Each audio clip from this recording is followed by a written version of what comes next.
Studio Sheikhpura.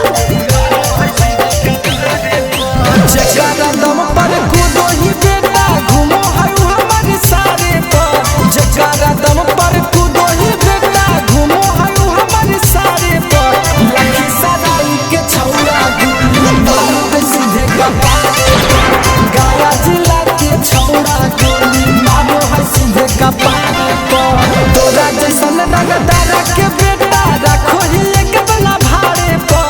तोरा जैसन रंगदार के बेटा रखो ही एक बना भारे पर। मुंगेर जिला के छौरा गोली मारो है सीधे कपारे पर। बांका जिला के छौरा गोली मारो है सीधे कपारे पर।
बिना रिकॉर्डिंग स्टूडियो शेखपुरा।